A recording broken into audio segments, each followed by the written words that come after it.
Esta vez me animé a sacarlo un toque antes.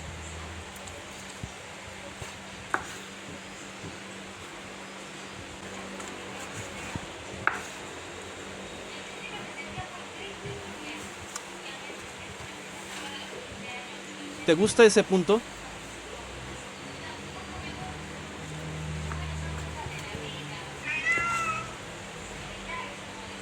Esta vez afile el cuchillo.